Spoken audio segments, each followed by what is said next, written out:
Bismillahirrahmanirrahim. Assalamualaikum warahmatullahi wabarakatuh.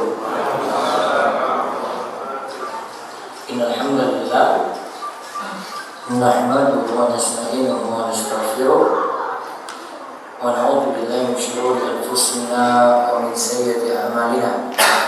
Man yahdihillahu fala mudilla lahu wa man yudlil fala hadiya lahu. Wa asyhadu an la ilaha illallah wahdahu la syarika lahu wa asyhadu anna Muhammadan abduhu wa rasuluh. Allahumma shalli ala nabiyyina Muhammad wa ala alihi wa man tabi'ahum bi ihsan ila yaumiddin.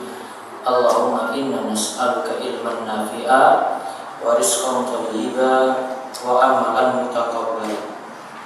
Puji syukur kita panjatkan kepada Allah, salawat dan salam semoga tercurah pada junjungan kita Nabi Muhammad sallallahu alaihi wasallam. Baik Bapak dan Ibu sekalian, pada kesempatan pagi ini kita akan melanjutkan bahasan dari buku Mahasantri. Kali ini kita akan lihat lagi adab-adab terkait menuntut ilmu. Ini terkait adab terhadap seorang guru. Kita akan lihat nanti dari halaman 67. Guru bintang di muka bumi, terus beradab kepada guru sebelum dari ilmunya. Lalu kita akan lihat adab-adab terkait dengan guru yang perlu kita pahami. Baik, silakan dibaca. Nabi SAW. Nabi SAW memisahkan ulama atau guru yang alim seperti bintang yang menjadi petunjuk arah saat kegelapan.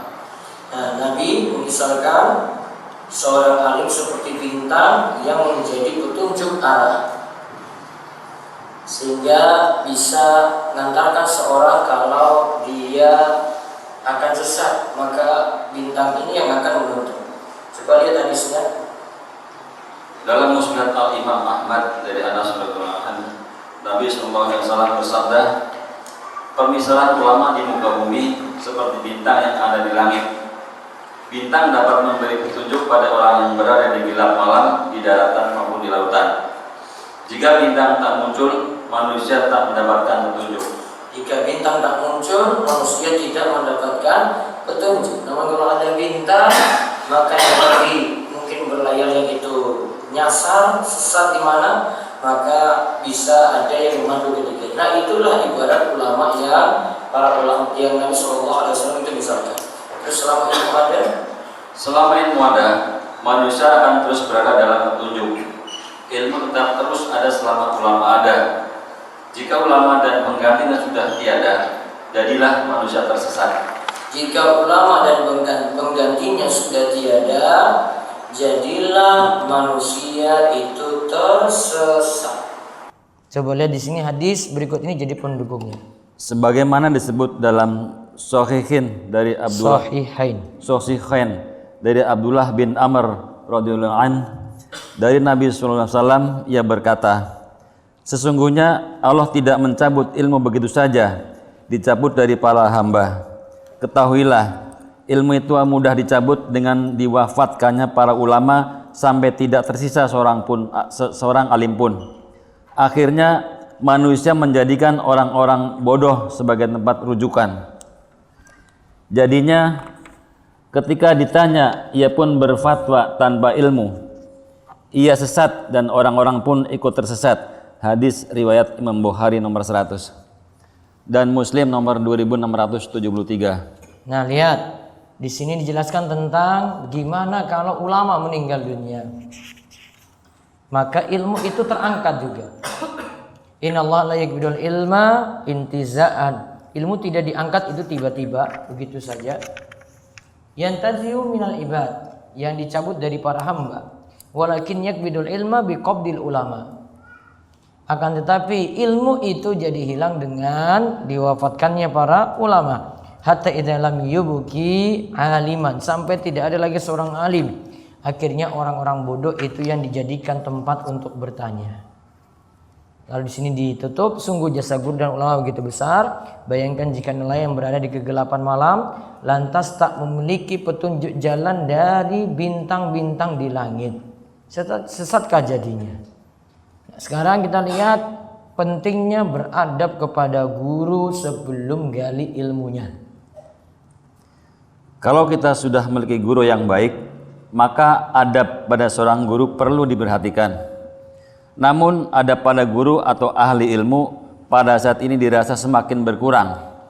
Lebih-lebih jika pertemuan antara pencari ilmu dan guru tidak secara langsung seperti lewat media sosial. Murid akan mudah mencela, mendebat, berjidal, dan berkata kasar di depan gurunya sendiri. Nah, itu pengaruh medsos saat ini.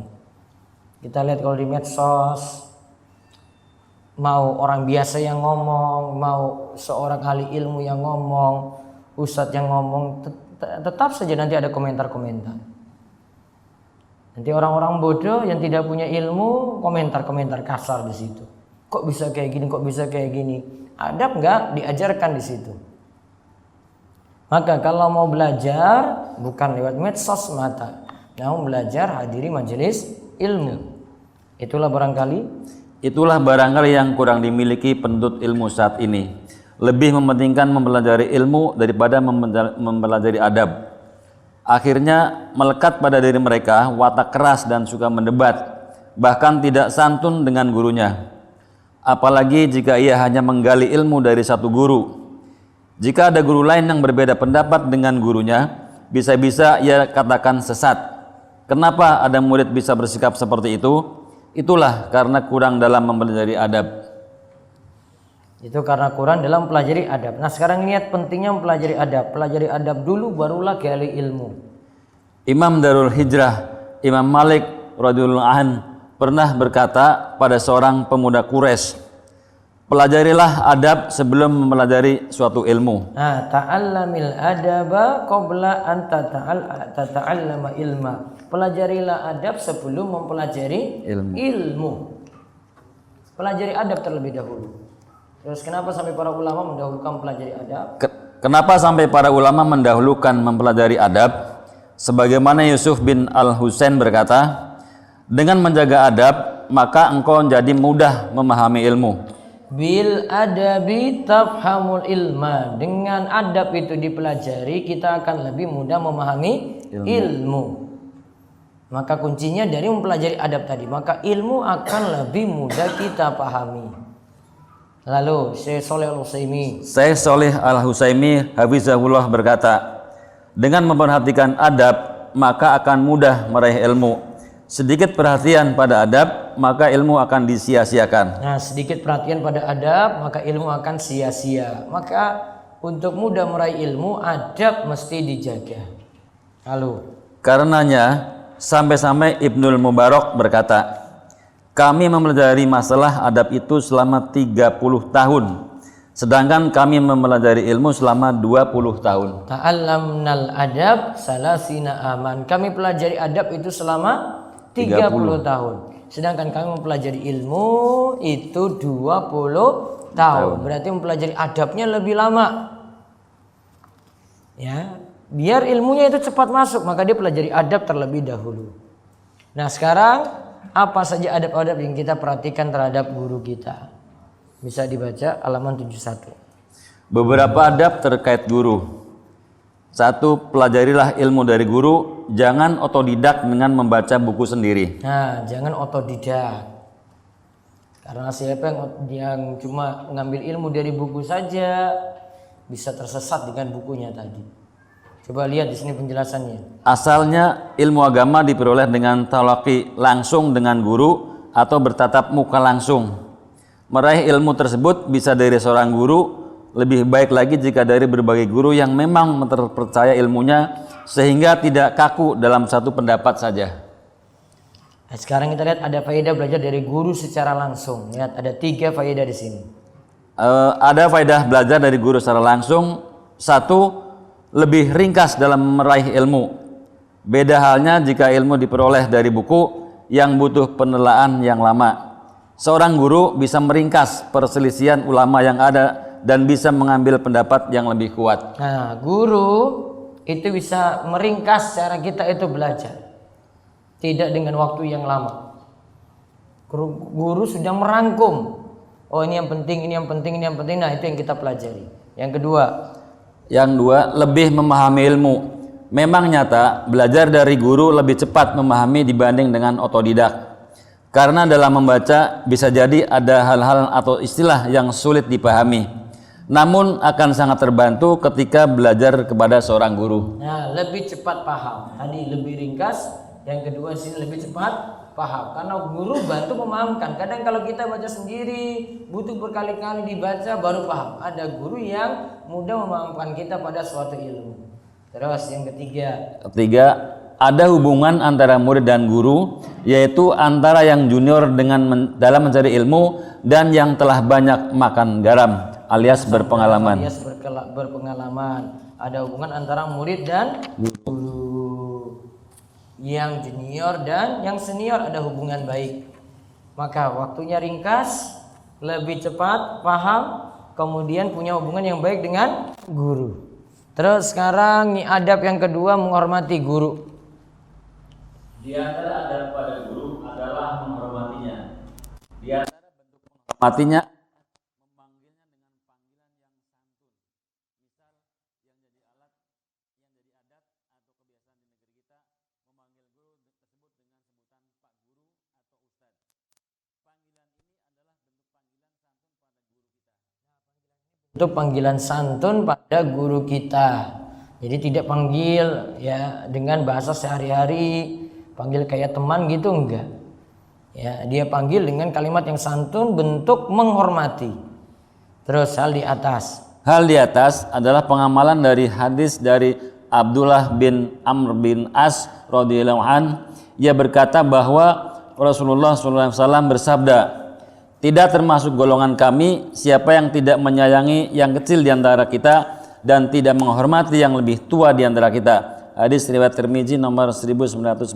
Nah, laisa minna man lam yarham shaghirana wa yuwakkir kabirana. Tidak termasuk golongan kami siapa yang tidak menyayangi yang kecil dan tidak menghormati yang lebih tua. Jadi dengan yang kecil itu disayangi, dengan yang lebih tua, lebih senior itu dihormati. Dengan guru juga demikian. Juga sebagai penerapan dari ayat Al-Qur'an. La taj'alu du'a rasuli bainakum ka du'ai ba'dikum ba'dha. Baca artinya.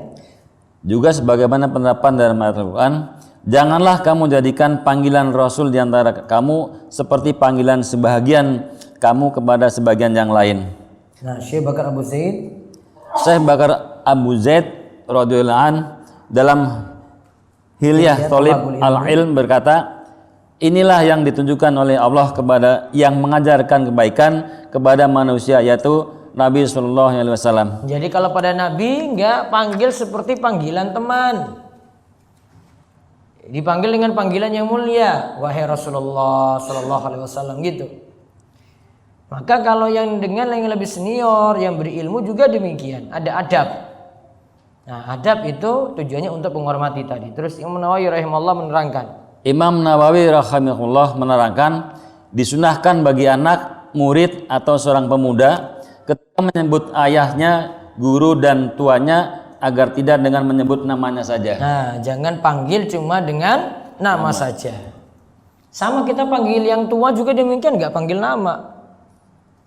Ya, ini kalau tua namanya Pak Selamat, ya panggil Pak gitu. Ada kata Pak di depan.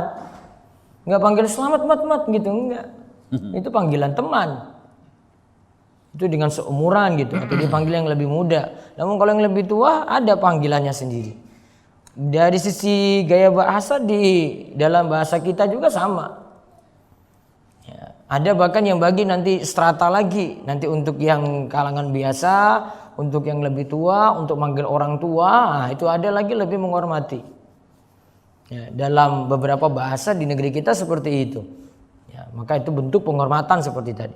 Lalu diriwayatkan dalam kitab Ibnu As-Sunni dari Abu Hurairah, Nabi SAW bersabda, jangan jalan di depannya, jangan membantahnya, jangan duduk sebelum ia duduk, jangan memanggilnya cuma dengan namanya saja. Nah, jangan duduk sebelumnya duduk, jangan memanggilnya cuma dengan namanya saja. Lalu yang dimaksud jangan membantah adalah membantah orang tua ketika orang tua mengingatkan keras atau mengajarkan adab kepada kita. Terus dari Abdullah bin Zahar, ia berkata, termasuk durhaka kepada orang tua adalah engkau memanggil orang tua dengan namanya saja dan engkau berjalan di depannya. Termasuk durhaka kepada orang tua adalah engkau memanggil orang tua dengan namanya saja dan engkau berjalan di depannya. Terus Syekh Bakar Abu Zaid. Syekh Bakar Abu Zaid dalam kitab Hilyah Thalib al-Ilm, jangan memanggil guru dengan nama atau lakopnya saja. Seperti jika engkau berkata, wahai Syekh Fulan, baiknya panggilan dengan wahai Syekhu atau Syekhuna, Syekh kami. Baiknya tidak namanya saja. Ini lebih beradab. Jangan pula memanggilnya dengan kamu atau anta. Jangan pula memanggil guru tersebut dengan kejauhan kecuali kalau darurat. Nah, tidak boleh panggil kamu atau anta, nggak boleh. Ya. Namun ada bahasa yang bisa diperhalus lagi untuk itu. Dia panggil guru langsung, nggak ganti dengan kata dhamir, kata pengganti enggak. Ya, atau kalau dalam bahasa kita itu misalnya panjenengan, ya Pak gitu langsung, nggak pakai dengan kamu gitu. Kalau kamu ini istilah kasar. Jangan pula memanggil guru tersebut dari kejauhan, teriak-teriak, panggil itu nggak boleh. Dekat dulu baru panggil, kecuali darurat. Ya, kecuali darurat. Ini adab. Terus, namun jika ingin mengabarkan kalau gurunya berkata seperti ini dan seperti itu, maka boleh menyebut namanya. Misal, guruku Syekh Salih berkata demikian. Ketika itu menyebut namanya karena bukan dalam keadaan memanggilnya, namun cuma pengabaran suatu berita saja. Nah, kalau pengabaran suatu berita saja boleh. Terus mengingatkan guru. Sekarang adab ketiga. Mengingatkan guru ketika salah dengan cara yang santun. Salah satu adab lagi di hadapan guru, jika tahu guru tersebut berbuat salah, tetaplah diingatkan. Namun tentu mesti memperhatikan adab. Yang jelas kesalahan guru jika nampak mesti diluruskan dan itu bagian dari nasihat. Kesalahan guru diingatkan, namun tentu ada adab ketika mengingatkan tadi. Bukan asal main potong-potong saja terus didebat gitu, enggak. Ya, ada adab-adabnya sendiri. Kata-katanya itu diatur bagaimana sehingga guru itu enggak tersinggung. Nah, sekarang kita lihat dari Abu Ruqayyah Tamim. Dari Abu Ruqayyah Tamim bin Aus Ad-Dari radhiyallahu anhu, ia berkata bahwa Nabi SAW bersabda, Ad-dinu an-nasiha qulna liman qala lillahi wa li kitabihi wa li rasulihi wa li a'immatil muslimina wa ammatihim. Baca artinya. Agama adalah nasihat. Kami bertanya, untuk siapa? Beliau menjawab, bagi Allah, bagi kitabnya, bagi rasulnya, bagi pemimpin-pemimpin kaum muslimin serta bagi umat Islam umumnya. Nah, hadis riwayat Muslim. Al-Hasan Al-Basri berkata, Inna habba ibadallahi ilallahi alladhina yuhibbunallaha ila ibadihi wa yuhibbuna ibadallahi ilallahi wa yas'una fil ardi bin nasiha. Artinya, Al-Hasan Al-Basri berkata, Al-Hasan Al-Basri berkata, sesungguhnya hamba yang dicintai di sisi Allah adalah yang mencintai Allah lewat hambanya dan mencintai hamba Allah karena Allah. Di muka bumi ia pun memberi nasihat pada orang lain. Nah, jadi memberi nasihat pada guru pun ini termasuk tanda cinta. Terus nasihat ini adalah tanda cinta pada saudara kita. Nasihat ini adalah tanda cinta pada saudara kita. Dari Anas radhiyallahu anhu berkata, tidaklah sempurna iman seseorang di antara kalian sampai ia mencintai saudaranya sebagaimana ia mencintai dirinya sendiri. Muttafaqun alaih. Nah, terus dalam menasihati itu baiknya dilakukan secara diam-diam kecuali ada maslahat dengan terang-terangan. Karena asal nasihat adalah ingin yang lain menjadi baik, bukan ingin menjelek-jelekan. Al-Khattabi berkata, nasihat adalah kalimat ungkapan yang bermakna memberikan kebaikan kepada yang dinasihati. An-nasihatu kalimatun yu'abbaru biha an jumlatin hiya iradatul khair lil mansuh lahu. Jadi nasihat itu kalimat ungkapan yang bermakna kita memberikan kebaikan kepada yang dinasihati. Jadi ingin wujudkan kebaikan. Nah, itu namanya nasihat. Al-Fudail bin Iyad mengatakan, seorang mukmin itu biasa menutupi aib saudaranya dan menasihatinya. Sedangkan orang fajir, pelaku dosa, biasa membuka aib dan menjelek-jelekan saudaranya. Al-mu'minu yasturu wa yansah, wal fajiru yahtaku wa yu'ayyir. Seorang mukmin itu biasa menutupi aib saudaranya dan menasihatinya. Sedangkan orang fajir, pelaku dosa, biasa membuka aib dan menjelek-jelekan saudaranya. Lalu dibaca lagi. Nasihat pada guru ini tetap ada karena tidak ada manusia yang sempurna dan tidak disyaratkan yang menasihati pula harus bersih dari dosa. Nah, untuk syarat memberi nasihat, Bapak Ibu sekalian, syarat memberi nasihat tidak mesti yang memberi nasihat itu harus bersih dari dosa semuanya. Artinya dia harus jadi orang yang perfect dulu baru dia boleh nasihati orang lain, enggak. Dia tahu ilmunya, dia boleh nyampaikan walaupun dia punya kekurangan sana sini. Lihat di sini perkataan Ibnu Rajab. Ibnu Rajab Al-Hambali rahimahullah pernah menyampaikan, fala budda lil insani minal amri bil ma'rufi wan nahyi 'anil munkari wal wa'dhi wat tadhkiri wa lam ya'id illa ma'sumun minaz zilali lam ya'izin nasa ba'da Rasulillah sallallahu alaihi wasallam ahadun li'annahu la ismata li ahadin ba'dahu. Baca. Tetap bagi setiap orang untuk mengajak yang lain pada kebaikan dan melarang dari kemungkaran. Tetap ada saling menasihati dan saling mengingatkan. Seandainya yang mengingatkan hanyalah orang yang maksum, yang bersih dari dosa, tentu tidak ada lagi yang bisa memberi nasihat sepeninggal Nabi sallallahu alaihi wasallam.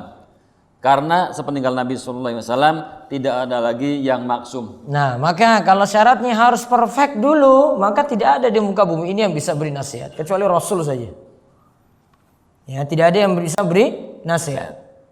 Namun karena tidak disyaratkan kayak gitu, siapapun bisa beri asalkan dia itu punya ilmu.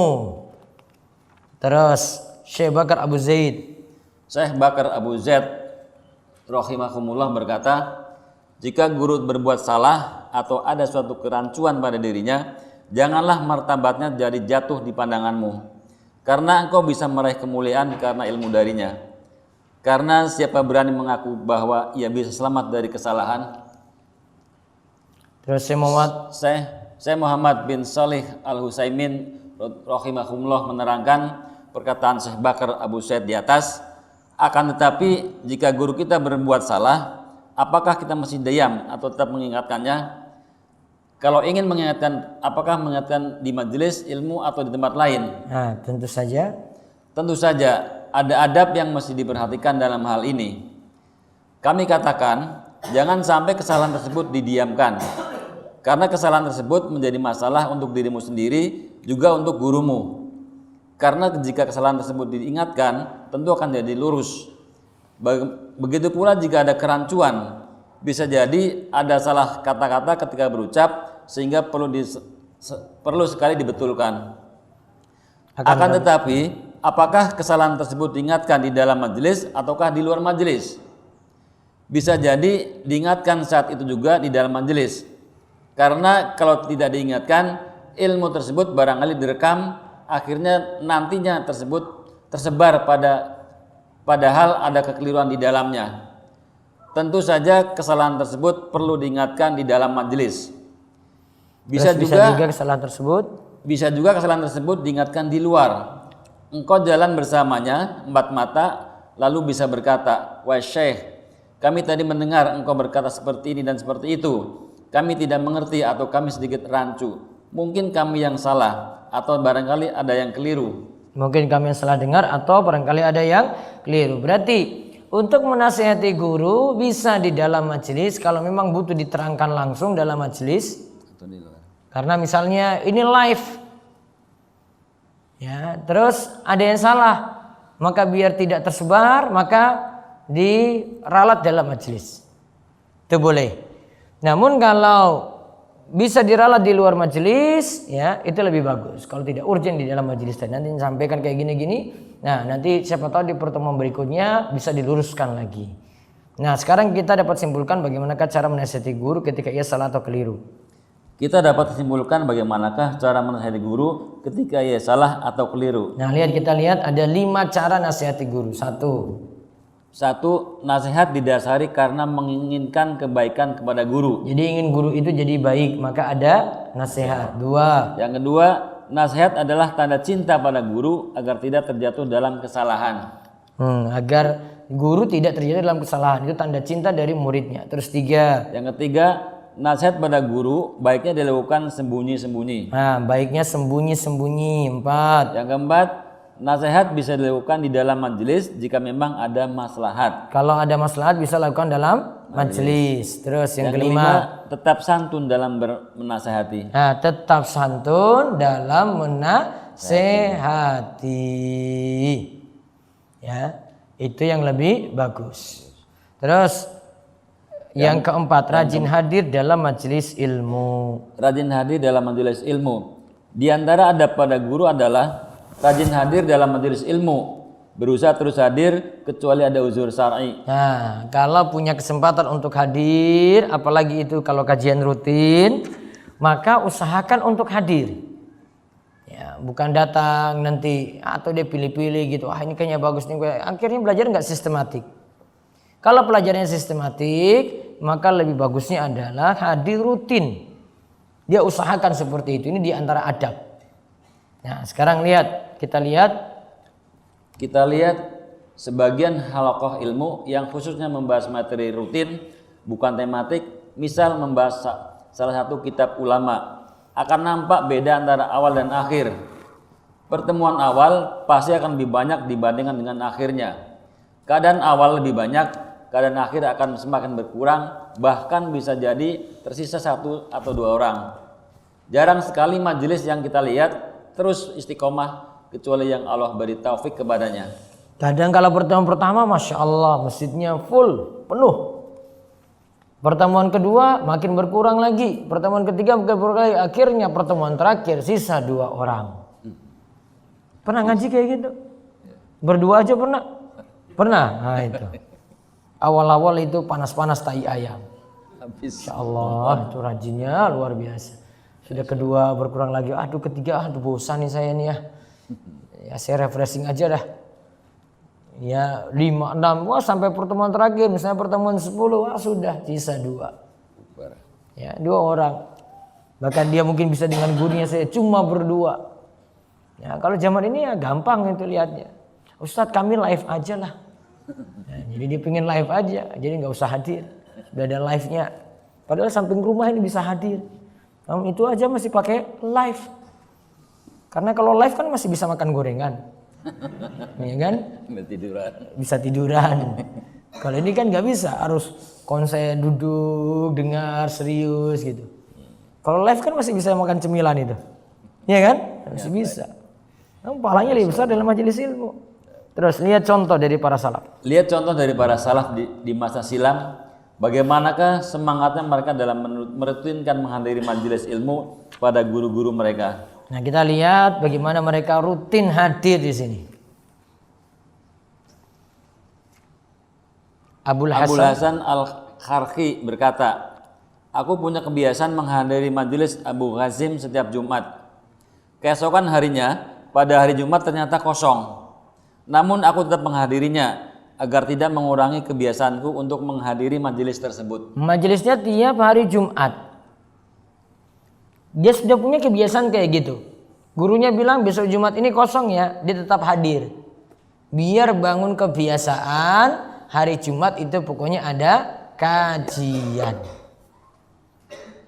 Jadi dia ingin bangun kebiasaan kayak gitu. Sudahlah saya daripada cara yang lain sudahlah. Saya nganggap pergi aja biar saya nggak kosongkan waktu ini kecuali tahu ini adalah waktu untuk saya itu ngaji.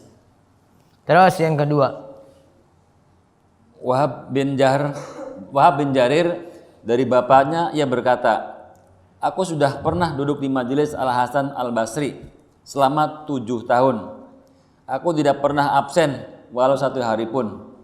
aku juga punya kebiasaan puasa, lalu aku mendatangi majelis ilmu. Nah, lihat, tidak pernah beliau itu absen 1 hari pun. Selama berapa tahun itu? 7 tahun. 1 hari pun nggak pernah absen. Dan dia kalau hadir juga kadang punya kebiasaan puasa. Nih lihat, jadi bangun kebiasaan. Dalam waktu kita belajar ini, misalnya kajiannya tiap hari. Ya, misalnya itu kajiannya tiap hari, maka ada bangun kebiasaan di situ. Dan ini kalau materinya sistematik, butuh untuk hadir terus. Ya, kadang kita itu nongol di tengah-tengah, kemudian bingung, kemarin apa ya? Besok hadir lagi. Terus besoknya kosong lagi. Ya ilmunya ya ada yang didapat, ada yang tidak didapat. Banyak ikut ajak rutin. Terus diikuti. Ini 7 tahun gak pernah bolos. Kita kalau suruh ngaji 7 tahun, bolosnya lebih banyak kan daripada hadirnya kan. 7 tahun gak pernah bolos 1 hari pun. Terus sekarang lihat bagaimana Qatadah bin Da'amah dengan gurunya Anas bin Malik.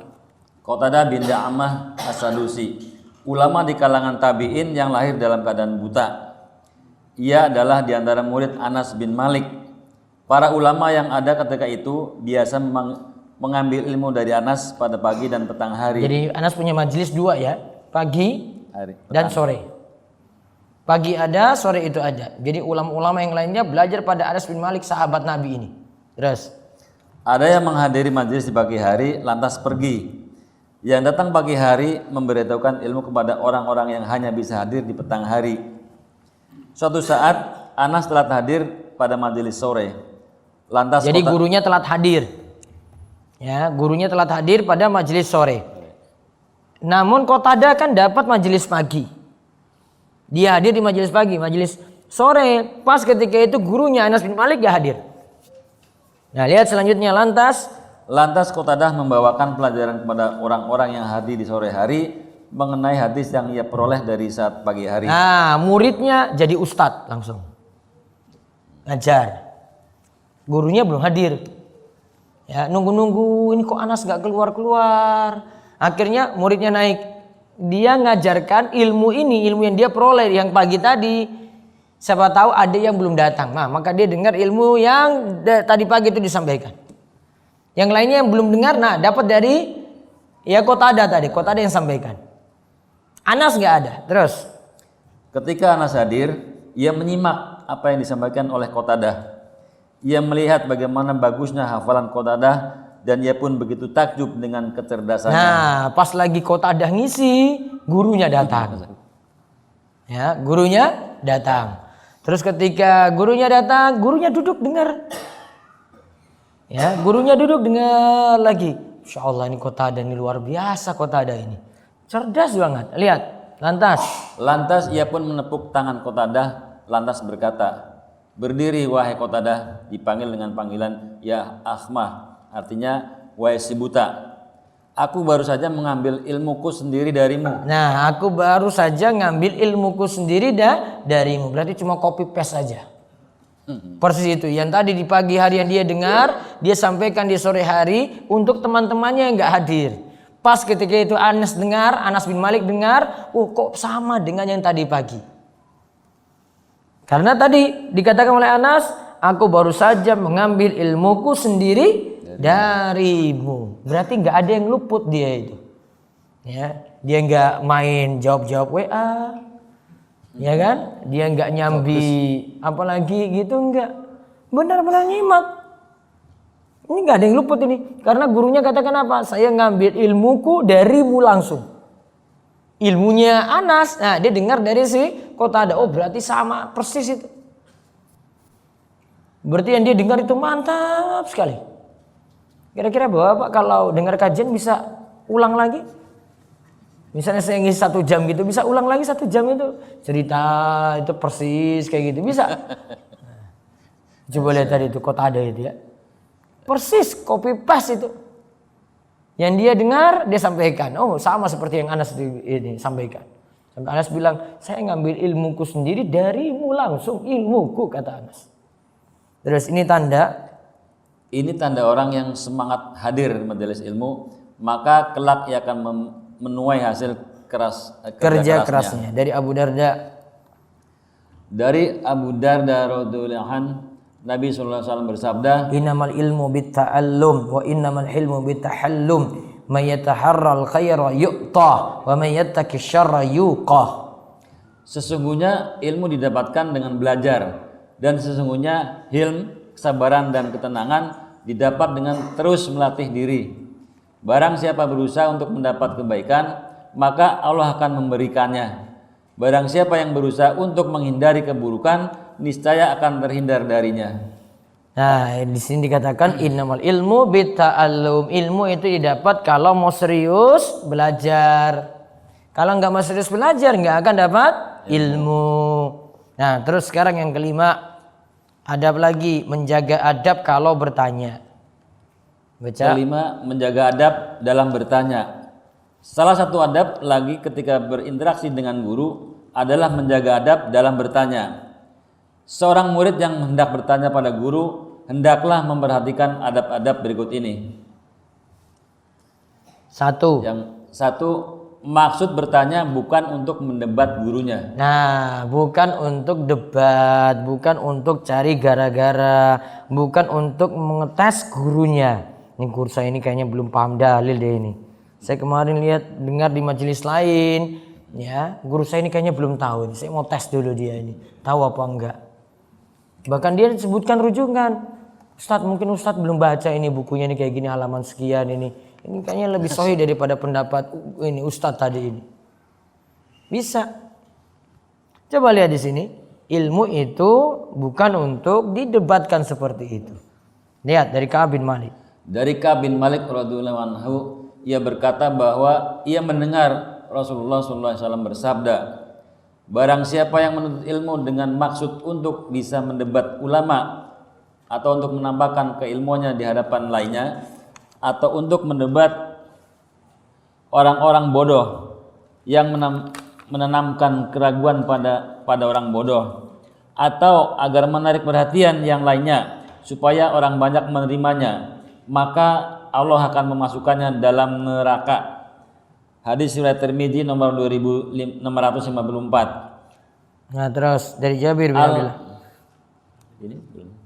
Dari Jabir bin Abdullah radhiyallahu anhu, ia berkata, Nabi sallallahu alaihi wasallam bersabda, janganlah belajar ilmu agama untuk berbangga diri di hadapan para ulama, untuk menanamkan keraguan kepada orang yang bodoh, dan jangan mengelilingi majelis untuk maksud seperti itu. Karena barang siapa yang melakukan demikian, maka neraka lebih pantas baginya, Hadis lihat, ini orang yang jadikan ilmu untuk jadi bahan debat. Dia termasuk mau mendebat gurunya, walaupun dari sisi hadis dua hadis tadi itu dhaif, namun ini jadi dalil kalau maksud bertanya itu bukan untuk mendebat guru, namun benar-benar bertanya. Cari ilmu, dia belum jelas, belum paham gitu. Kadang kalau kita melihat sebagian orang memang serius ingin tanya. Dan mungkin ketika dia bertanya akhirnya jadi barang tertawaan. Padahal itu memang betul-betul mau tanya. Tanya misalnya hukum mandi junub itu gimana? Ustadz, saya mandi junub, bisa nggak saya wudhu aja dulu lah? Ya, nggak bisa mandi. Padahal masih ada air, namun dia bilang wudhu dulu. Gimana? Boleh nggak? Dia junub ini. Boleh nggak Pak? Ya, boleh. Boleh nggak? Ada keringanan nggak? Dingin Ustadz, saya wudhu aja ya Ustadz ya. Nggak usah mandi. Padahal junub dia. Boleh atau tidak? Boleh. Tidak boleh. Mungkin kalau dengar ini, kalau orang nanya langsung, wah masa kayak gitu aja nggak tahu. Nah, kita kayak gitu. Padahal ini serius nanya. Dia belum tahu. Maka nggak boleh ditertawain kayak gitu. Ya, ternyata ada pertanyaan kayak gini. Ya memang ada pertanyaan kayak gitu. Wajar-wajar saja. Suatu hal yang biasa itu ditanya. Ada yang belum paham. Karena itu dia praktekkan langsung. Saya nggak mandi Ustadz, saya langsung wudhu aja. Ya. Saya mandinya nanti mandi junubnya. Wah, ini kan masalah. Kalau kayak gini nggak perlu ditertawain. Ada orang yang butuh. Ya, jadi kalau mau lihat keadaan orang itu tadi. Ya, dibandingkan dengan ada yang ya mungkin hadir di majelis ilmu seakan-akan dalam majelis itu menyombongkan diri, ya tunjukkan kualitasnya. Ya padahal belum ada apa-apa. Kadang dari sisi pertanyaan itu memojokkan gitu. Memojokkan gurunya, kadang langsung tanya di tempat gitu. Ya. Kadang ingin jatuhkan, wah ini nggak baik. Mendingan yang tadi yang awam, memang benar-benar nanya. Nah sekarang lihat adab yang kedua lagi dalam bertanya. Yang kedua, bertanya pertanyaan yang nyata terjadi, bukan yang terjadi di dunia khayalan atau belum terjadi. Nah lihat, bertanya apa yang nyata terjadi, bukan di dunia khayalan atau belum terjadi. Coba kita lihat dulu di bawahnya. Ada yang bisa jadi bertanya sebagaimana cara sholat di bulan atau di planet lain. Bagaimana cara sholat di bulan, atau kalau enggak Ustadz misalnya ada pemukiman di Mars, gimana nanti kita itu sholat? Kan sekarang sudah ada misi Ustadz mau ke Mars nanti. Kita ingin bangun perumahan di sana. Ya. Gimana cara sholatnya? Nah ini. Ada yang tanya aneh-aneh seperti ini.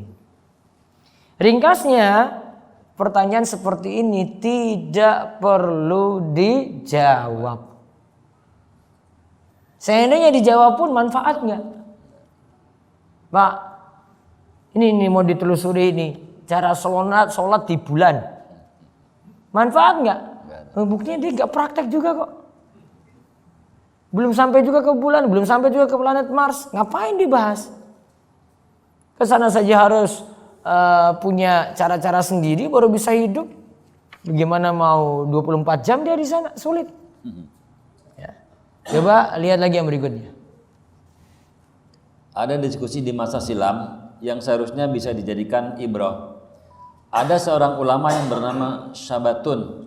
Nama aslinya Ziyad bin Abdurrahman. Seorang faqih dan menjadi mufti Andalus. Abdul Malik bin Habib berkata, kami berada di sini Ziyad, Syabatun. Kala itu ada surat dari sebagian raja. Surat tersebut berisi tulisan dan memiliki cap. Syabatun berkata pada kami bahwa isi surat bertanya tentang 2 piringan neraca timbangan pada hari kiamat, apakah terbuat dari emas atau perak. Nah, pada hari kiamat kan ada timbangan. Faman sakulat mawazinu fa huwa fi isyatir radiyah wa man khaffat mawazinu fa ummuhu hawiyah. Kan situ ada mawazin. Mawazin itu timbangan. Ditanya apa sini? Timbangan ini terbuat dari emas atau perak. Sekarang apa manfaatnya dijawab? Terus kalau dari perak kenapa? Terus kalau dari emas kenapa? Urgensinya apa coba? Gara-gara emas gitu jadi amalannya jadi berat gitu? Enggak. Gara-gara itu perak itu jadi ringan gitu juga enggak. Ini masalah gaib ini. Maka Syabatun lantas menulis hadis. Syabatun lantas menulis hadis. Di antara kebaikan Islam, seseorang adalah meninggalkan hal yang tidak bermanfaat. Nah, min husni islamil mar'i tarkuhu ma la yakni. Tanda baiknya Islam seorang adalah meninggalkan hal yang tidak bermanfaat. Berarti dia jawab enggak? Nggak dijawab. Maksudnya apa untuk memberikan jawaban kayak gini dengan hadis ini? Biar kamu nggak nanya-nanya lagi kayak gini. Ini pertanyaan yang tidak bermutu. Karena itu perkara gaib, maka tidak perlu dibahas kayak tadi. Karena Allah dan Rasulnya tidak pernah mengajarkan kepada kita untuk cari tahu ini timbangannya itu dari emas atau perak. Terus kata para ulama. Kata para ulama pula bertanya pada sesuatu yang belum terjadi. Termasuk bagian dari banyak bertanya yang tidak manfaat. Nah, sesuatu belum terjadi itu termasuk banyak tanya yang tidak manfaat. Dari Abu Hurairah radhiyallahu anhu. Dari Abu Hurairah radhiyallahu anhu, dari Nabi SAW beliau bersabda, biarkanlah apa yang aku tinggalkan bagi kalian. Sesungguhnya orang-orang sebelum kalian telah binasa karena banyak bertanya dan menyelisihi nabi mereka. Jika aku melarang dari sesuatu, maka jauhilah. Dan jika aku memerintahkan kepada sesuatu, maka lakukanlah semuanya kalian. Semampu kalian. Da'uni ma taraktukum innama halaka man kana qablakum bisu'alihim wa ikhtilafihim ala anbiya'ihim. Manusia itu binasa itu gara-gara banyak tanya dan banyak berselisih. Ya, maka kalau banyak tanya yang sini tidak manfaat, maka ditinggalkan. Termasuk banyak tanya yang tidak manfaat adalah banyak tanya untuk perkara yang belum terjadi. Terus di antara makna banyak bertanya adalah bertanya sesuatu masalah padahal yang belum terjadi. Dulu para ulama tidak menyukai hal ini dan mereka menganggap hal itu termasuk menyusahkan diri. Nah, sekarang lihat sebagian salaf berkata, tak usah bertanya kepada kami sampai hal itu terjadi. Bertanya lagi nantinya kalau sudah terjadi. Nah, da'na an hadza hatta yaqa'a wasal amma waqa. Tak usah bertanya kepada kami sampai hal itu terjadi, bertanya lagi nantinya kalau sudah terjadi. Berarti kalau belum terjadi nggak usah banyak nanya. Ya, jadi pertanyaannya sia-sia nantinya. Tunggu terjadi dulu. Terus Umar bin Khattab pernah keluar di tengah-tengah manusia kemudian bertanya, aku melarang kalian dari bertanya pada sesuatu yang belum terjadi karena sebenarnya kita punya kesibukan yang begitu banyak. Karena masalah agama pun yang ingin dipelajari juga banyak, bukan hanya kejadian-kejadian yang belum di sini. Ada masalah-masalah fikih, masalah sholat kita perbaiki daripada nanya-nanya yang tidak perlu. Terus dari Ibnu Umar radhiyallahu anhu ia berkata, janganlah bertanya tentang apa yang belum terjadi. Sungguh dahulu aku pernah mendengar Umar melaknat yang bertanya sesuatu tentang yang belum terjadi. Yang bertanya tentang sesuatu yang belum terjadi Umar sampai laknat. Ini katakan oleh anaknya Ibnu Umar, la tas'alu amma lam yakun. Janganlah bertanya pada apa yang belum terjadi. Fa ini sami'tu Umar la'ana sa'il amma lam yakun. Karena sungguh aku itu mendengar Umar melaknat yang bertanya tentang sesuatu yang belum terjadi. Terus Zaid bin Thabit pernah ditanya tentang suatu masalah. Ia balik bertanya, apa yang ditanyakan itu sudah pernah terjadi? Jawab yang bertanya, tidak. Zaid menjawab, tinggalkan bertanya seperti itu sampai hal itu terjadi. Da'uhu hatta yakun. Tinggalkan itu sampai hal yang ditanyakan tadi benar-benar terjadi. Terus yang ketiga, adab lagi bertanya. Ketiga, bertanya dengan memperhatikan waktu dan keadaan guru. Nah, bertanya dengan memperhatikan waktu dan keadaan guru. Ini bisa jawab nggak waktunya nih? Ini kalau ditelepon misalnya, kalau zaman sekarang kan telepon ini ganggu apa enggak? Ini kalau saya WA, ini nanti ganggu atau tidak? Kalau ini dia hadir, guru ini hadir dalam majelis, saya kalau bertanya sekarang ini mengganggu atau tidak? Ya, itu perlu pertimbangan. Karena ada yang tidak bisa diganggu, ada yang tidak bisa ditelepon. Ya, ada yang jawab WA-nya itu lambat, ada yang responnya itu lambat karena kesibukan. Ya, sehingga kalau mau bertanya, memperhatikan waktu dan keadaan guru. Coba lihat, ada pelajaran yang bisa kita ambil dari hadis berikut ini. Ada pelajaran yang bisa kita ambil dari hadis berikut. Ya, dari Abu Mas'ud Al-Ansari. Dari Abu Mas'ud Al-Ansari, ia berkata bahwa ada seseorang dari kalangan Ansor yang bernama Abu Shu'aib. Ia memiliki anak yang menjadi seorang penjual daging. Ia katakan padanya, buatkanlah untukku makanan dan aku ingin mengundang Rasulullah SAW untuk jatah 5 orang. Rasulullah SAW lantas diundang dengan jatah untuk 5 orang. Namun ketika ada seorang yang ikut bersama beliau. Berarti disuruh 5, namun Rasul bawa 1 lagi. 6. Berarti di luar jatah 1 ini boleh nggak ikut? Coba lihat. Kala itu Nabi SAW berkata, engkau telah mengundang kami untuk jatah 5 orang. Sedangkan orang ini mengikuti kami. Jika engkau mau, izinkan dia untuk ikut. Jika tidak, ia bisa pulang. Nah, berarti tergantung yang punya hajat.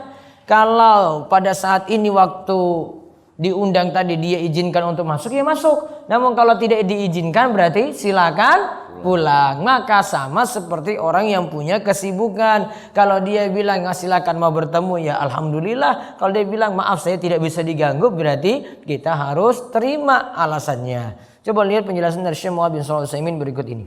Dari hadis di atas, Syekh Muhammad bin Shalih Al-Utsaimin rahimahumullah memberikan pelajaran berharga dengan berkata, harusnya seseorang tidak berat hati ketika ada tuan rumah mengatakan saat ditemui, maaf, aku sedang sibuk. Karena sebagian yang lain malah kesal ketika dikatakan seperti itu. Kekesalan atau kekecewaan seperti itu justru keliru. Karena setiap orang punya hajat penting ketika berada di rumahnya. atau ada yang punya urusan dengan orang lain yang lebih penting.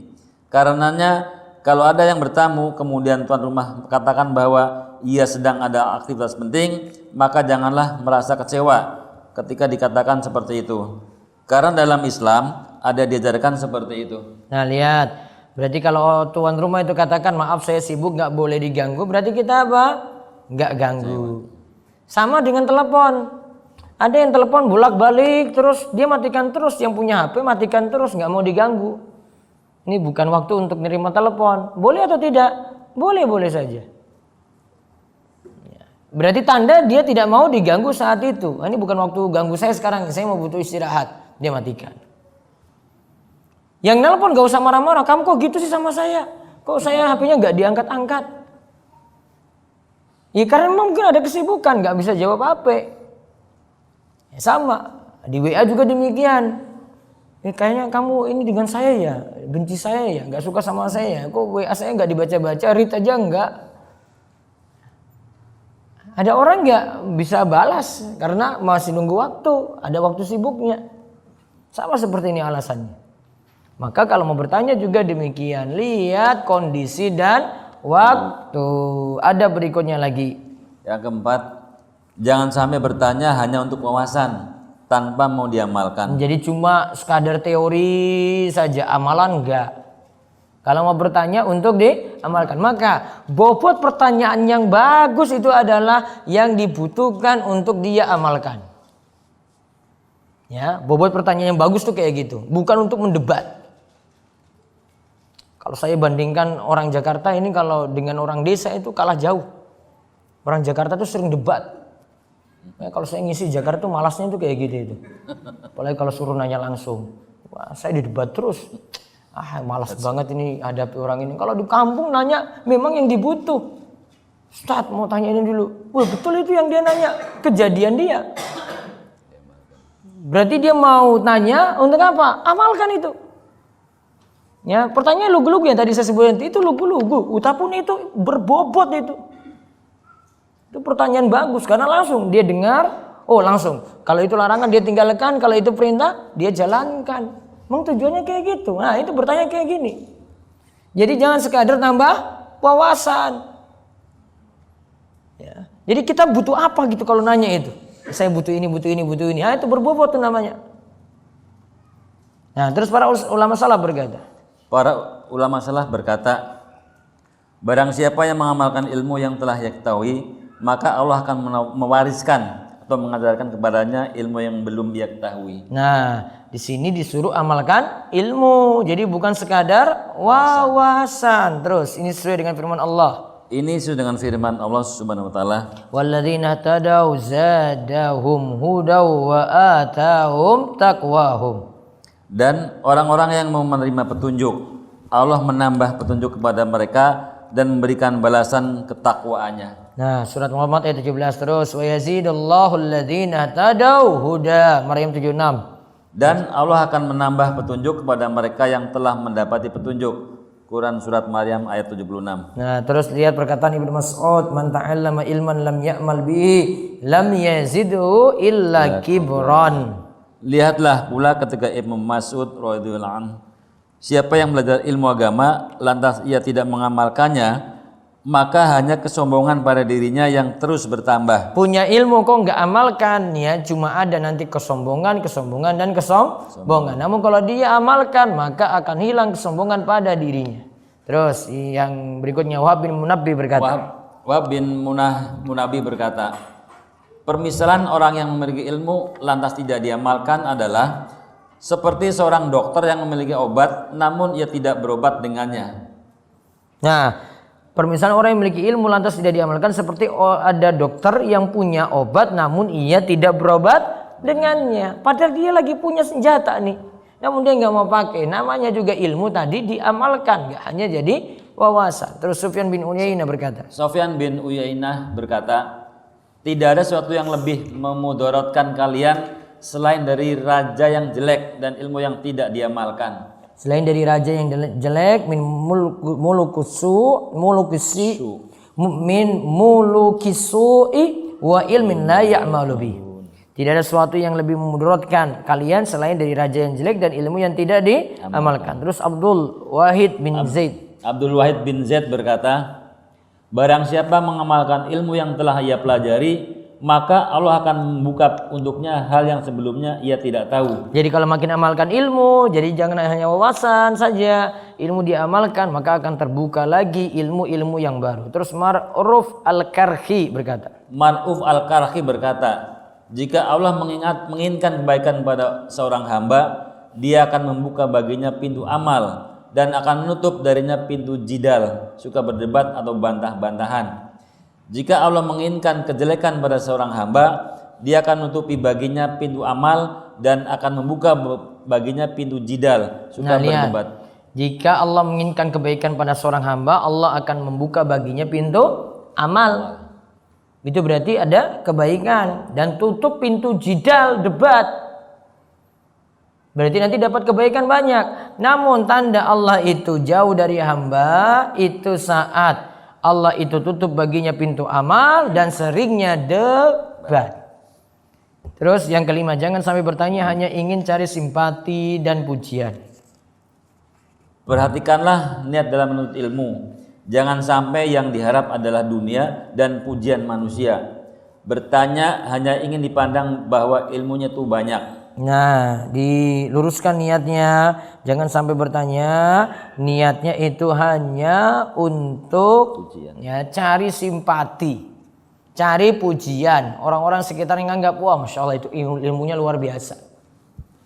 Ya, kurangi seperti itu dan hindari seperti ini. Terus dari Ibnu Umar radhiyallahu anhu, Nabi SAW bersabda, siapa yang belajar agama karena selain Allah atau ia menginginkan dengan ilmu tersebut selain Allah, maka hendaklah ia menempati tempatnya di neraka. Falyatabawwa maq'adahu minan nar. Terus dari Abu Hurairah radhiyallahu anhu, Rasulullah sallallahu alaihi wasallam bersabda. Dari Abu Hurairah radhiyallahu anhu, Rasulullah sallallahu alaihi wasallam bersabda, man ta'allama ilman mimma yubtagha bihi wajhullahi azza wa jalla la yata'allamuhu illa liyusiba bihi aradan minad dunya lam yajid arfal jannah yaumal qiyamah. Barang siapa menuntut ilmu yang seharusnya diharapkan dengannya wajah Allah Subhanahu wa taala, tetapi ia tidak menuntutnya kecuali untuk mendapatkan sedikit dari kenikmatan dunia, maka ia tidak akan mencium bau surga pada hari kiamat. Maka dia tidak akan mencium bau surga kalau dengan ilmu tadi ya cuma ingin cari pujian. Nah, itu adab mau bertanya. Ringkasnya adab dalam bertanya: 1. Maksud bertanya bukan untuk mendebat. 2. Pertanyaannya itu jangan sampai yang belum terjadi. 3. Bertanya dengan memperhatikan waktu dan keadaan guru. 4. Jangan cuma tambah wawasan namun diamalkan. Yang 5. Jangan cari simpati atau pujian dalam bertanya. Terus yang ke-6, menyandarkan ilmu kepada guru. Menyandarkan ilmu kepada guru. Nah, ini adab ke-6, menyandarkan ilmu kepada guru. Dia dapat ilmu dari guru ini, dia bilang ya ini dari guru ini. Ada nukilan gurunya yang dapat, maka dia berkatakan ini guru saya berkata dalam kitab ini. Jadi jangan bilang dia. Sandarkan kepada orang yang ucapkan, yang dia dengar langsung. Karena dia nggak buka bukunya kan. Dia dapat dari gurunya, maka kata-kata gurunya yang dia sampaikan. Nah, sekarang di antara adab pada guru, dan itu merupakan tanda berkahnya ilmu. Ingat ya, ini tanda berkahnya ilmu. Hendaklah ilmu tersebut disandarkan pada guru jika kita memperoleh sesuatu pelajaran atau faedah penting darinya. Abu Ubaidah dalam Al-Ilma'li Al-Qadiyat, beliau berkata, di antara tanda mensyukuri nikmat ilmu adalah ketika ada sesuatu yang samar dan tidak ada keterangan ilmu, ketika itu lantas ada yang memberikan pencerahan. Maka kita katakan bahwa kita telah mendapatkan faedah dari sebulan. Inilah tanda mensyukuri ilmu. Nah, tanda mensyukuri ilmu, dia sandarkan ilmu pada yang mengatakan yang dia dengar. Terus Imam Nawawi rahimahullah berkata. Di antara bentuk berbuat baik yaitu menyandarkan suatu faedah ilmu kepada orang yang pertama kali mengatakannya. Siapa yang melakukan seperti itu, maka berkahlah ilmu dan keadaannya. Siapa yang keadaannya sebaliknya, maka ilmu dan keadaannya tidaklah dikaruniai keberkahan. Kebiasaan para ulama, mereka selalu menyandarkan ilmu kepada siapa yang mengatakannya. Moga Allah beri taufik kepada kita untuk terus bisa menerapkannya. Nah lihat, jadi sandarkan ilmu tadi pada guru. Ini juga disebutkan oleh Imam Nawawi. Terus ada yang pernah mengatakan pada Abu Bakar Al-Maruzi. Ada yang pernah mengatakan pada Abu Bakar Al-Maruzi bahwa ilmu yang diperoleh ini telah disebarkan atas nama Abu Bakar Al-Maruzi. Abu Bakar lantas menangis. Ia mengatakan, ilmu tersebut bukan dariku. Ilmu tersebut hakikatnya dari Ahmad bin Hambal. Nah, karena dia bukan yang mengatakan langsung, namun dari Imam Ahmad bin Hambal. Maka ilmu tadi jangan disandarkan kepada dia, maksudnya jangan disandarkan pada Al-Maruzi, namun sandarkanlah kepada Imam Ahmad bin Hambal. Terus Ibnu Taimiyah pun mencontohkan demikian. Ia berkata dalam kitab Ar-Rad ala Al-Bakri, makna seperti ini banyak dikutemui. Aku mengatakan hal ini pada orang-orang, namun aku tidak mengetahui siapa yang pertama kali menyebutkannya. Kemudian aku dapati bahwa hal itu disebutkan oleh sebagian ulama. Nah, jadi ada perkataan ini dicontohkan oleh Ibnu Taimiyah juga, sandarkan kepada yang mengucapkannya. Nah ini demikian. Kalau ingin menyandarkan, sama di medsos juga demikian. Ada sumbernya, cantumkan sumbernya itu. Ini dapat dari mana? Jangan seolah-olah dia yang nyusun kata-kata tadi. Kalau memang ini kata ini punya sumber dari yang lainnya, ya jangan sandarkan pada dirinya. Jangan katakan, wah ini status saya. Enggak. Ada ambil dari buku apa, sebutkan bukunya. Rujukan apa, sebutkan rujukannya. Terus kalau ada ulamanya, ya katakan ulama yang berkata gitu. Jadi dikira kalimat yang bagus dia yang buat. Ya. Istilahnya apa nih? Plagiat nggak itu? Hah? Kalau istilah tesis, disertasi sudah plagiat kayak gitu. Ya, terus yang ketujuh, yang terakhir. Adab ketujuh. Terus mendoakan guru. Terus mendoakan guru. Di antara adab kepada guru yang lainnya adalah terus mendoakan guru atas ilmu yang diberikan. Contohilah para ulama yang selalu mendoakan orang yang telah berjasa baik padanya dalam hal ilmu. Al-Haris bin Suraij berkata, aku mendengar Al-Qattan berkata, aku senantiasa berdoa kepada Allah untuk Imam Syafi'i, aku khususkan doa untuknya. Nah lihat, yang dapat ilmu dari Imam Syafi'i terus doakan Imam Syafi'i. Terus Abu Bakar bin Khalid berkata, aku selalu berdoa kepada Allah di akhir sholatku untuk Syafi'i. Ya, dia selalu berdoa di akhir sholat. Terus setiap kebaikan hendaklah dibalas, apalagi kebaikan ilmu yang diberikan. Sulit memang membalasnya karena ilmu adalah jasa yang tiada tara. Kalaulah itu sulit, maka balaslah kebaikan tersebut dengan terus mendoakan orang yang memberikan ilmu. Doa itu tak henti dipanjatkan sampai kita merasa telah membalasnya. Termasuk pula kita hendaknya selalu mendoakan para ulama yang punya jasa besar pada Islam. Nah, kalau ada yang punya jasa besar pada Islam juga selalu didoakan. Misalnya doanya kita ucapkan, kalau sebut namanya Imam Nawawi rahimahullah. Imam Nawawi rahimahullah. Ada kata rahimahullah, semoga Allah merahmatinya. Kalau itu sahabat Nabi, misalnya Umar bin Khattab radhiyallahu anhu. Kalau anaknya Umar, Ibnu Umar, berarti dia dan bapaknya didoakan Ibnu Umar radhiyallahu anhuma. Kalau itu sahabat wanita, Aisyah radhiyallahu anha. Itu doa. Ya. Apalagi di sini ulama-ulama yang punya jasa besar didoakan kayak gitu. Kayak Imam Nawawi punya karya banyak, kaum muslimin manfaatkan berbagai bidang, dia punya ilmu. Ibnu Taimiyah juga demikian, selalu didoakan itu. Syaikhul Islam Ibnu Taimiyah rahimahullah gitu. Ada kata doa, rahimahullah itu doa. Radhiyallahu anhu juga doa. Terus dari Abu Hurairah. Dari Abu Hurairah radhiyallahu anhu, Nabi sallallahu alaihi wasallam bersabda, seorang belum merasakan rasa syukur kepada Allah jika ia tidak mampu bersyukur atau berterima kasih atas kebaikan orang lain terhadap dirinya. Seorang belum merealisasikan rasa syukur kepada Allah sampai dia berterima kasih pada manusia. Itulah makna sabda Nabi, la yashkurullah man la yashkurun nas. Terus dari Jabir bin Abdullah Al-Ansari. Dari Jabir bin Abdullah Al-Ansari radhiyallahu anhu, Nabi SAW bersabda, siapa yang memperoleh kebaikan dari orang lain, hendaknya dia membalasnya. Jika tidak menemukan sesuatu untuk membalasnya, hendaklah dia memuji orang tersebut. Karena jika dia memujinya, maka dia telah mensyukurinya.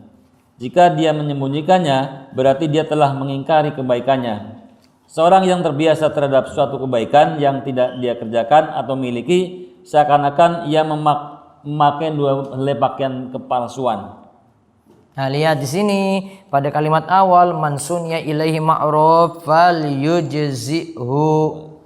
Siapa saja yang berbuat baik kepadamu maka balaslah. Fa illam yujzihu falyusni alaih. Jika tidak mampu membalasnya maka pujilah dia. Fa innahu idza asna alaih faqad syakarahu. Jika memujinya berarti sudah bersyukur kepadanya, sudah berterima kasih kepadanya. Wa in katama faqad kafarahu. Jika dia tidak seperti itu, diamkan saja, berarti dia tidak mensyukurinya. Ya, jadi untuk bentuk terima kasihnya pada orang yang berbuat baik, dia doakan. Itu diantara bentuknya. Apalagi kalau jasa itu tidak bisa dibalas. Kalau ada yang kasih hadiah, kita balas hadiah lagi, bisa dibalas tuh. Namun kalau ada yang dikasih ini berupa jasa, berupa ilmu, berupa penjagaan, berupa perhatian, ada dari orang tua, ada dari guru, maka kalau tidak mampu dibalas yang semisal, maka yang ada adalah doa dan banyak-banyak memujinya. Terus bentuknya bisa dengan Bentuknya bisa dengan mendoakan rahmat dan kebaikan ketika nama guru kita sebut. Terus Ibnu Jama'ah Al-Kanani rahimakumullah menyebutkan, sebagian ulama terkadang membacakan hadis dengan sanadnya.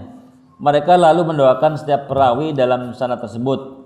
Itulah bentuk kekhususan karena telah diberikan anugerah ilmu yang luar biasa. Nah, setiap menyebutkan sanad nama perawi hadis didoakan terus. Karena sudah diberi jasa ilmu. Maka doakanlah guru-guru kita ketika memberikan ilmu kepada kita. Wallahu a'lam.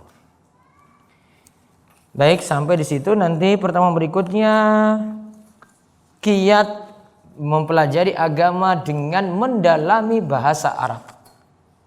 Itu kenapa orang muslim itu mempelajari bahasa Arab. Tujuannya apa? Nanti insya Allah di pertemuan berikutnya. Ibu mertua saya sudah tidak punya suami, meninggal karena sudah pensiun dan mengisi waktunya dengan jalan-jalan keluar kota dan keluar negeri dengan teman-temannya tanpa mahram. Bagaimana cara menasihatinya? Mudah-mudahan mertua dapat hidayah, bisa waktunya habis dengan majelis ilmu, apalagi sudah pensiun. Bagaimana jika setiap pertemuan kuliah harus mengajukan pertanyaan, padahal kami tidak ada pertanyaan yang sangat butuh? Ya, mungkin dididik seperti ini supaya mudah-mudahan memperhatikan pelajaran, dan pasti setiap pelajaran itu ada yang ingin ditanyakan, maka tanyakan itu. Ya, kuliah juga demikian, ada yang kurang jelas, ada yang belum dipahami, ada yang kaitannya dengan itu, ada masalah-masalah, tanya. Ini dosen lagi melatih ini supaya kita itu bisa memahami pelajaran dengan baik. Saya mau tanya, apakah hukumnya bila kita menjadi reseller dalam jual beli? Karena kalau jadi reseller tidak ada barang yang dijual tidak kita miliki. Apakah boleh jual beli seperti ini? Boleh, asalkan punya kerjasama dengan orang yang punya barang.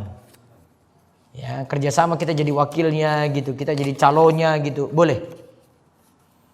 Kalau belajar lebih banyak lewat YouTube bagaimana? Karena kalau menghadiri kajian itu jauh. Berusaha tetap hadiri kajian meskipun jauh. Jauhnya ini seberapa tuh Jakarta itu? Dan paling cuma kalau ada tol ya lewat tol gitu. Kecuali kalau bilang guru saya cuma di Jogja gitu. Nah, itu baru jauh. Kalau cuma satu Jakarta aja ya usahakan untuk hadir. Kalau tidak bisa, baru nanti punya fasilitas apa, YouTube, media sosial, bisa dimanfaatkan. Dan itu banyak juga kajian-kajian yang rutin. Doa apakah yang bisa saya amalkan jika saya mendapat fitnah atau terzolimi? Yang pertama, sabar. Yang kedua, baca doa-doa ketika menghadapi kesulitan. Contoh, ya hayyu ya qayyum bi rahmatika astaghits wa aslih li sya'ni kullahu wa la takilni ila nafsi tarfata ainin abadan. Ini diantara doa ketika menghadapi kesulitan yang berat.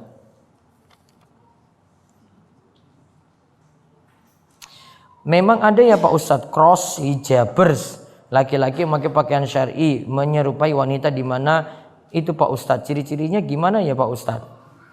Ya mudah-mudahan nggak ada di ibu hari ini. Kalau ada ya ditendang aja. Ya memang ada kok, ada di Instagramnya juga, mereka punya komunitas. Dan memang ada, dia sempat foto juga saat kajian itu, sempat foto ibu-ibu juga dalam kajian itu. Dia laki-laki. Wah enak banget itu ya, masuk aja gitu. Dan ibu-ibu ketika di dalam kan sempat ada buka cadar. Dia ya mungkin karena dandan cantik juga. Beli alat makeup juga sama seperti ibu-ibu. Terus dia pakai kayak gitu. Ya, mudah-mudahan nggak ada di kajian-kajian kita kayak gini. Bolehkah menegur jamaah yang pakai cadar saat kajian karena khawatir jamaah tersebut laki yang bercadar yang sedang viral sekarang? Ya boleh. Baiknya ibu-ibu kalau dalam majelis yang tertutup ya dibuka saja cadarnya kalau pakai cadar biar tidak ada kecurigaan seperti itu tadi dan lebih mudah bergaul dengan yang lainnya lagi. Bagaimana solusi baiknya apabila kedua orang tua dan keluarga besar tidak setuju dengan konsep walimah syar'i dengan dua pelaminan terpisah antara pengantin ikhwan dan akhwat tidak disandingkan serta tidak setuju ada hijab pemisah di antara pelaminan dan para tamu meskipun hanya memakai daun-daun sebagai pembatas? Apakah yang kami lakukan sebagai vendor walimah syar'i bila sering menemui kejadian seperti ini? Vendor berarti IO-nya gitu ya? Ini tinggal tawarkan saja, kita konsepnya kayak gini. Kan dia yang buat acara. Kami konsepnya seperti ini, cuma menerima kayak gini saja. Kalau di luar ini kami nggak mau layani, gitu aja. Saya kira yang pengantinnya yang nanya ini. Kalau pengantinnya nanya beda lagi. Kalau ini dari sisi IO-nya, IO tawarkan. Kita punya manajemennya seperti ini. Nanti laki-laki perempuan dipisah seperti ini, malah bagus. Ya, dia mau terapkan sesuai dengan syariat. Ustadz, jika dengan bermakmum dengan imam yang kalau sholat subuh membaca doa kunut, sikap kita sebagai makmum bagaimana? Kalau saya sendiri masih memilih tetap mengaminkan. Jadi tetap angkat tangan mengaminkan walaupun itu dilakukan terus menerus. Ya, ini juga salah satu pendapat dari Imam Ahmad ketika menyikapi ulama Syafi'iyah yang kunut subuh, tetap dia itu aminkan. Padahal Imam Ahmad itu tidak melakukan kunut subuh. Jika ada salah satu guru kita bukan guru syar'i meninggal dunia bersamaan dengan jadwal kajian, sebaiknya kita lebih mendahulukan yang mana? Kalau memang hajatnya untuk layat takziah, mending takziah. Apalagi kalau ilmu ini masih bisa ditunda, itu tetap lebih baik insya Allah. Bagaimana jika kita selalu ikut kajian rutin kepada salah satu ustadz, kemudian di suatu waktu kajiannya bersamaan dengan jadwal ustadz yang lain dan lebih memilih hadir di majelis ustadz yang lain? Apakah termasuk dalam keluar dari adab terhadap guru tadi? Kalau yang tadi dibahas menghadiri kajian rutin, karena memang kajiannya rutin. Misalnya dia bahas kitab tauhid dari bab 1 sampai bab terakhir. Kalau memang sudah konsekuen rutinnya rutin, ya enggak nyambi dengan yang lainnya gitu. Daripada terputus ilmu yang ini, sayang. Itu yang dimaksudkan tadi. Kalau ada kajian rutin, kalau semuanya yang antum ikut tematik ya sudah, terserah mau datang kemana saja. Namun kalau yang diikuti itu yang rutin, baiknya konsekuen. Saya harus ikuti dari awal sampai akhir, gitu bahasanya. Saya setiap weekend mengikuti kajian rutin, tapi ada kajian rutin yang tiba-tiba jadwalnya berubah yang akhirnya bentrok dengan kajian rutin lainnya. Bagaimana memilih kajian rutin yang bentrok? Pilih yang ini bisa jadi masalah pada gurunya sering kosong. Ya, bisa jadi ya ada faktor-faktor yang lainnya juga. Kalau bisa cari guru yang istiqomah gitu, dia ngajar terus nggak bolos-bolos. Jadi kalau sudah konsekuen misalnya ngaji setiap Selasa pada maghrib ya sudah ikuti terus. Dan banyak yang konsekuen kayak gini. Ada sebagian yang tiba-tiba pergi tiap bulan, nanti ada pergi saya 2 kali, nanti 2 kali masuk gitu. Ya. Muridnya datang akhirnya aduh nggak ada lagi, besok dia nggak datang lagi. Jadi baiknya cari yang kajian rutin, benar-benar gurunya istiqomah, konsekuen untuk kajiannya tadi. Jadi tolong ditimbang-timbang seperti itu cara memilih majelisnya. Untuk mendapatkan keutamaan surat Al-Mulk, apakah boleh membacanya dicicil seperti di setiap rakaat sholat sunnah membaca 5 ayat? Jadi dalam satu hari tetap selesai 30 ayat. Boleh seperti itu, namun kalau dimaksudkan ini apa ini? Kalau maksudnya baca sehari boleh, namun kalau dimaksudkan dibaca sebelum tidur, maka harus dibaca sebelum tidur, enggak nyicil sebelumnya.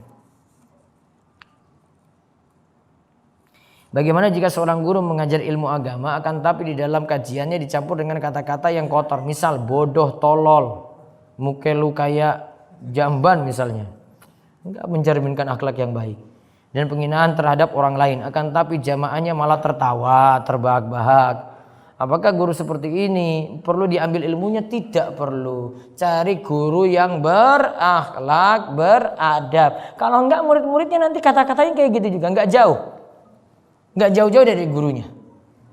Ya pohonnya buahnya jatuh ya dekat dengan pohonnya tadi, enggak mungkin jauh-jauh. Maka ya muridnya nanti ya dihasilkan murid-murid yang kata-katanya kasar juga. Kata-katanya seperti ini. Ya.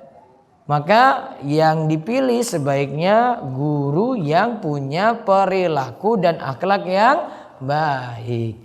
Wallahu a'lam bishawab. Ini yang bisa kita sampaikan pada pagi hari ini. Mudah-mudahan manfaat dan Allah memberikan kita taufik dan hidayah untuk bisa memuliakan guru-guru kita, menghormati mereka dan mengambil ilmu dengan baik. Kita terus istiqomah di atas ilmu dan beri taufik untuk beramal soleh dan terus istiqomah dan diberi husnul khatimah. Demikian kita cukupkan. Kita tutup dengan doa kafaratul majlis. Subhanakallahumma bihamdika asyhadu an la ilaha illa anta astaghfiruka wa atubu ilaik. Assalamualaikum warahmatullahi wabarakatuh.